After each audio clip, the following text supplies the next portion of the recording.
Acara ini didukung oleh Desa Pay, cashless-nya kerabat desa Indonesia. Transformasi digital dan transformasi ekonomi untuk kesempatan kerja efektif dan tepat sasaran.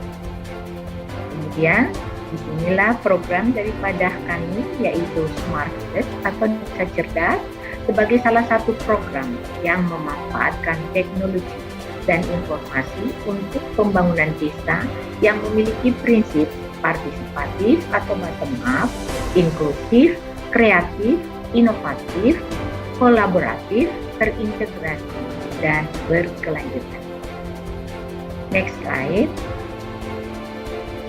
Bapak Ibu hadirin yang kami hormati, prioritas penggunaan dana desa 2021 antara lain pencapaian SDGs desa kami, satu, terkait dengan pemulihan ekonomi nasional sesuai kewenangan desa, yaitu pembentukan, pengembangan, dan revitalisasi BUMDes dan BUMDesma.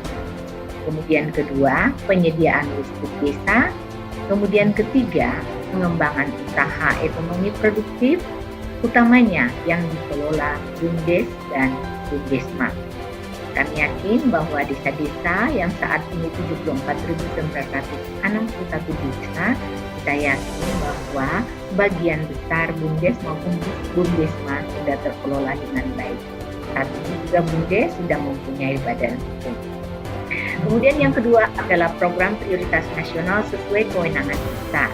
Antara lain terkait dengan pendataan desa, pemetaan potensi dan sumber daya, dan pengembangan teknologi informasi dan komunikasi. Kemudian pengembangan desa wisata, penguatan ketahanan pangan, dan pencegahan stunting di desa. Ini menjadi concern kami juga di desa, dan juga tentunya adalah desa inklusif atau keterbukaan. Dan yang ketiga adalah adaptasi kebiasaan baru desa aman COVID-19. Next, Bapak Ibu sekalian, di sini adalah kegiatan-kegiatan kita terkait dengan adanya arah kebijakan dari pemerintah antara lain arah pembangunan nasional 2020-2024 adalah transformasi digital sebagai proyek prioritas strategis dalam RPJM 2020-2024. Kemudian ada percepatan program prioritas nasional antara lain Desa Digital, DEDI, dan Desa Wisata atau kita kenal dengan DEDI. Hadirin, ada tujuan program penguatan pemerintah dan pembangunan desa atau P3PD. Ini ada, kalau tidak salah, ada 5 kementerian lembaga terkait, ada Kemendagri, ada PMK, ada Kemendesa, dan Bappenas juga. Dalam hal ini khusus di Kementerian Desa, yaitu adalah Desa Cerdas, menjadi alat untuk meningkatkan kapasitas kelembagaan desa dalam rangka memperbaiki tata kelola pemerintahan dan meningkatkan kualitas pembangunan dan penggunaan dana desa. Dan kemudian dampak pada masyarakat tentunya kita harapkan adanya peningkatan konektivitas dan akses internet yang lebih inklusif, kemudian ada akses layanan dasar yang lebih baik. Kemudian yang ketiga, pemberdayaan masyarakat dalam pemecahan masalah lokal desa. 4, peningkatan kesejahteraan masyarakat desa. Dan kelima adalah peningkatan kualitas penggunaan dana desa. Selanjutnya, Bapak Ibu sekalian, adalah dukungan untuk pengembangan ruang komunitas desa cerdas. Antara lain tujuan dan prinsip kami adalah terjadinya, next slide, adalah terjadinya transformasi pemanfaatan teknologi digital dalam upaya mendorong peningkatan kualitas layanan dasar serta pembangunan desa berbasis pemberdayaan masyarakat yang inklusif dan berkelanjutan. So, hostnya next, oke. Dan kemudian ini prinsip-prinsip dari pelaksanaan daripada desa cerdas, Bapak Ibu sekalian. Seperti tadi yang kami sampaikan, ada bottom up ya, semua berasal dari keinginan ataupun harapan dari desa itu sendiri, berbasis potensi tentunya, dan juga adalah kekuatan daripada SDM. Dan kemudian partisipatori, ini dari dulu sampai sekarang kita terkenal dengan budaya ya yang selalu gotong royong Bapak Ibu sekalian, mengutamakan di atas kepentingan pribadi dan kelompok. Kemudian inklusif Bapak Ibu sekalian, semua harus secara terbuka menerima ya pendapat tentunya yang kita merujuk pada yang baik.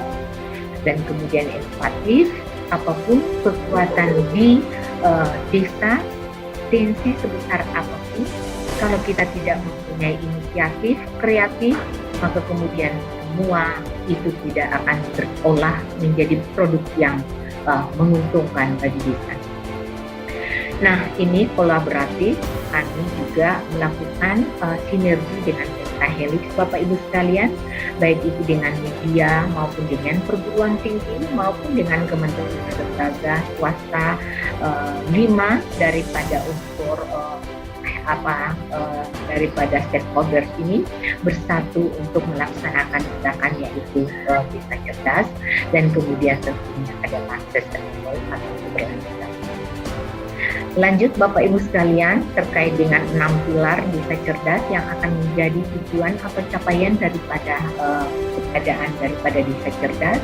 Tentunya keterkaitan desa cerdas ini kita harus mengacu kepada penguatan infrastruktur dan peningkatan SDM. Apa itu? Adalah terkait dengan tata kelola cerdas yang disebut dengan smart government, di mana di dalamnya ada keterbukaan data, ada infrastruktur, ada tersedia administrasi, dan pelayanan komunitas.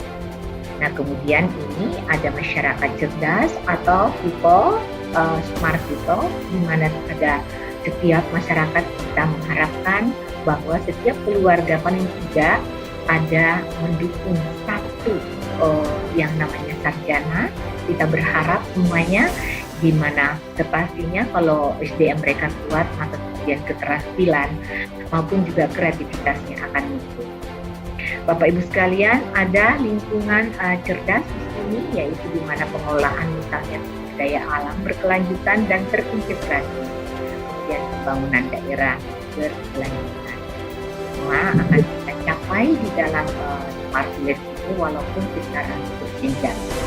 Kemudian ada hidup cerdas ya Bapak Ibu sekalian, untuk smart living, di mana pendidikan, kesehatan, sosial, budaya menjadi targetnya, karena ini akan menjadi satu kesatuan yang terintegrasi.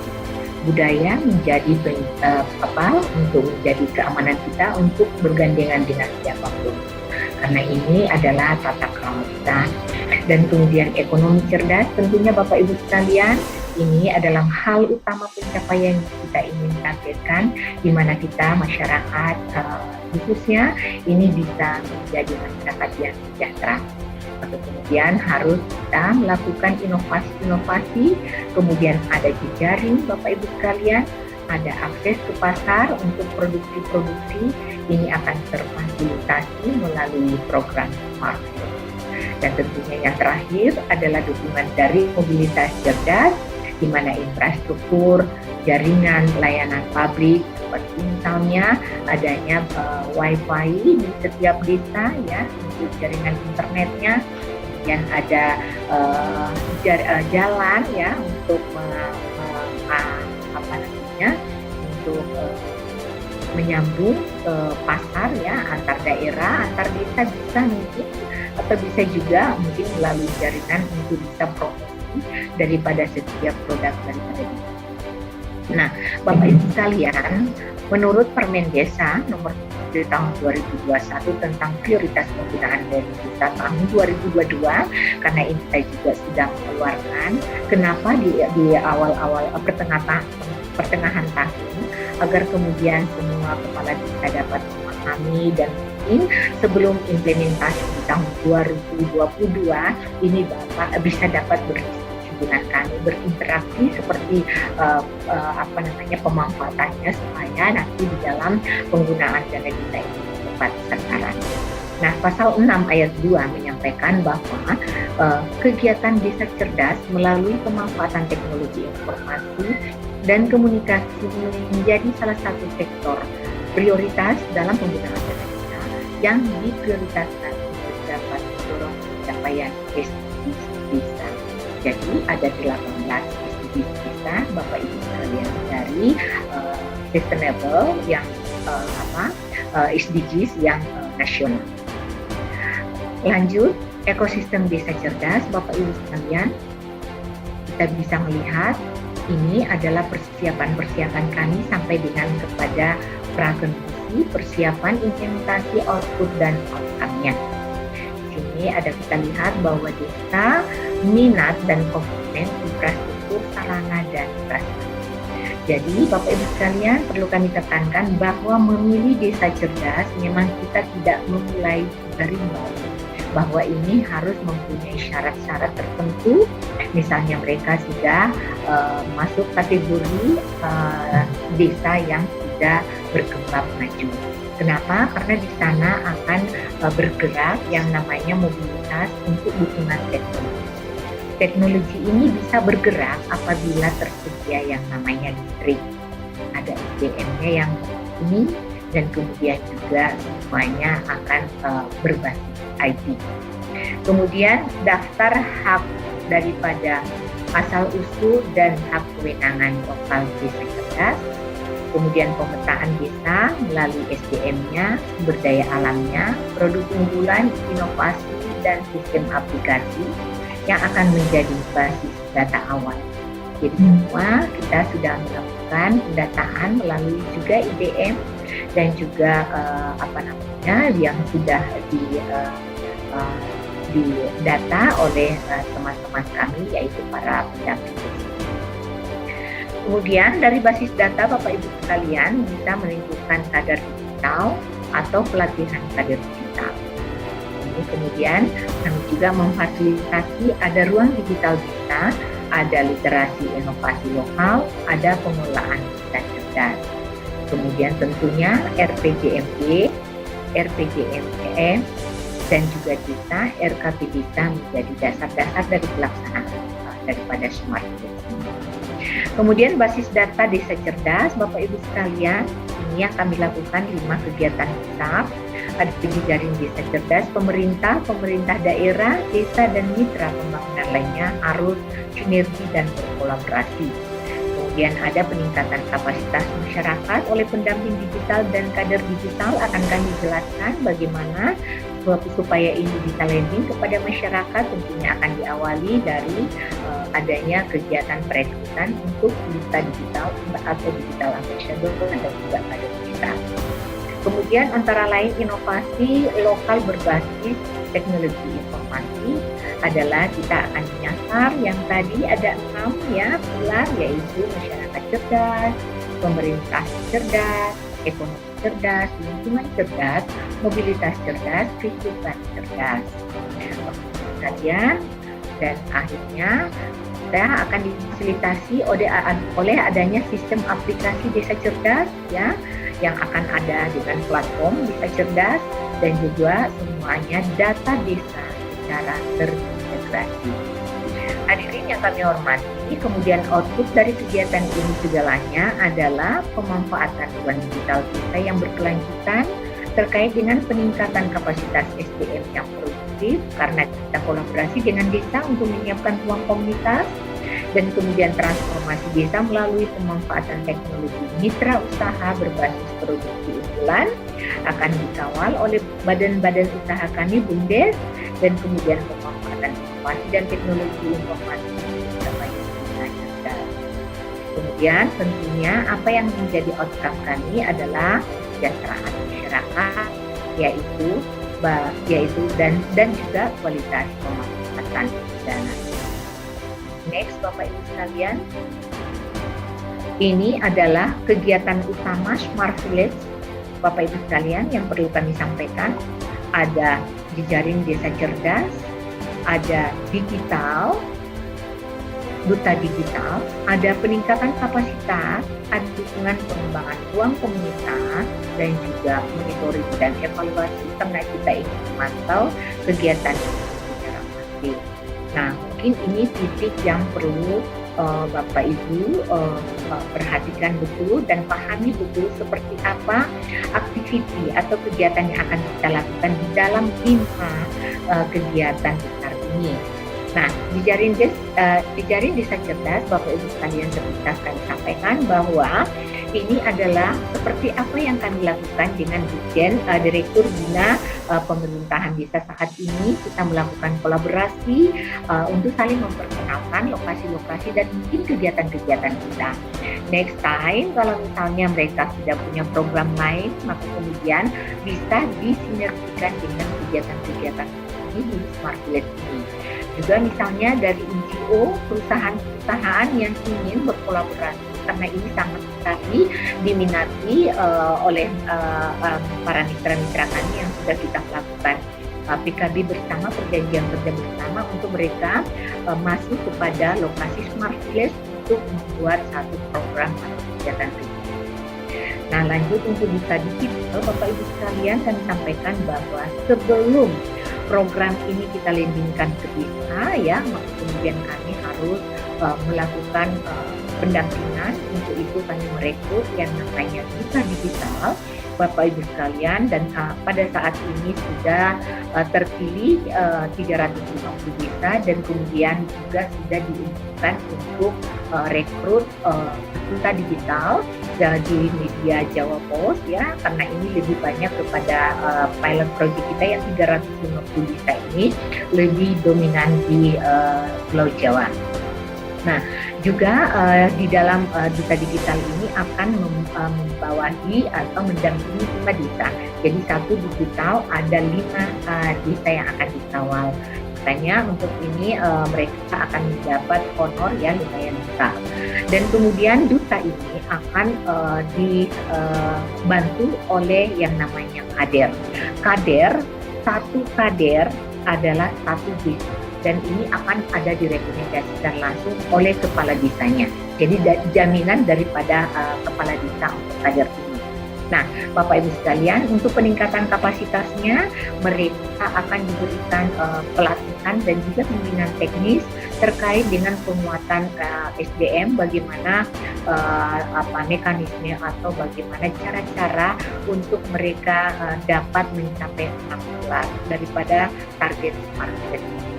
Mereka akan diberikan secara bimbingan bertahap, mulai dari duta, terus kemudian dari duta untuk dan kemudian duta dan kader akan memberikan pelatihan kepada masyarakat luas desa. Ini sekali lagi akan berbasis kebutuhan desa tentunya melalui potensi-potensi yang ada di desa, dan akan berkolaborasi dengan BUMDes dan BUMDes makanya.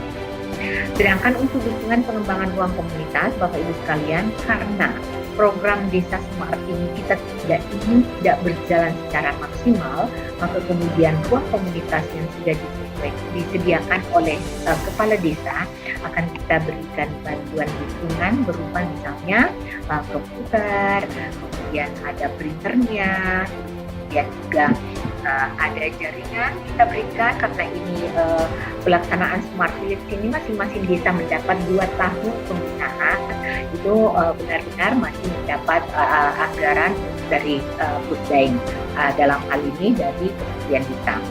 Nah, Bapak Ibu sekalian, dukungan komunitas ini akan menjadi media atau sarana di mana pertemuan antara masyarakat, kemudian duta dan kader serta jejaring kami, yaitu mitra-mitra kami, untuk melakukan suatu persiapan kegiatan yang akan dilaksanakan di desa Smart Village. Dan tentunya Bapak Ibu sekalian ada monitoring evaluasi, karena kita ingin mengukur sampai sejauh mana dampak yang sudah dihasilkan oleh desa Smart Village ini, maka kemudian kita akan melakukan monitoring evaluasi melalui ada instrumen untuk pencatatan daripada semua kegiatan, yaitu per 6 bulan, ya, kita akan melakukan monitoring evaluasi, tentunya juga mengacu pada laporan-laporan per bulan yang sudah dilakukan oleh para duta dan kader kami. Nah, Bapak Ibu sekalian, itu gambaran 5 besar kegiatan yang akan dilakukan oleh program Smart Village ini. Dan selanjutnya Bapak Ibu sekalian, ini yang terakhir, next terkait. Nah, ini mungkin Bapak Ibu kalian bisa lihat ya contoh-contoh seperti apa ya daripada smart government ini. Ada dukungan regulasi dan penganggaran dari pemerintah desa, data terkait bank sampah yang baik tentunya dan real time seperti data jumlah sampah yang dihasilkan, pengelolaan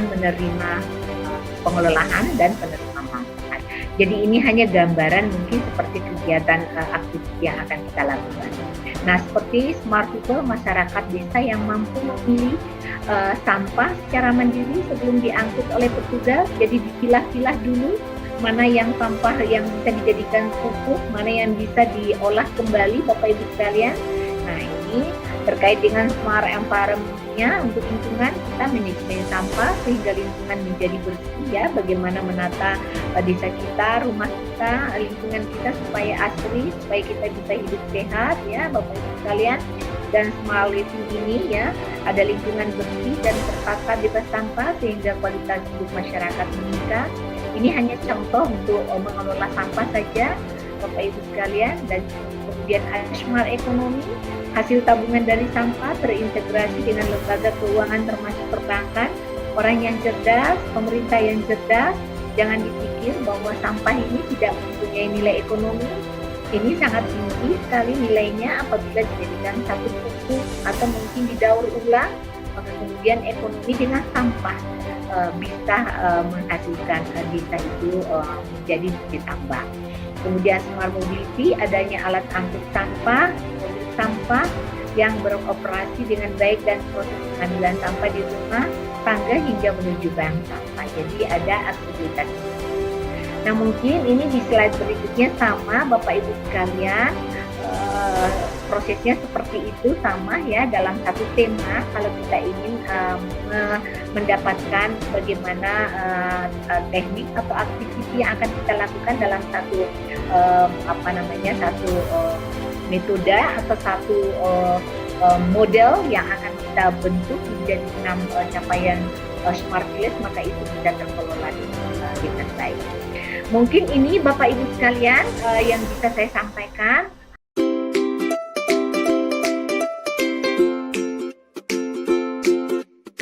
Dapatkan kabar baik dan kebaikan desa dan perdesaan hanya di TV Desa News. Unduh aplikasinya segera.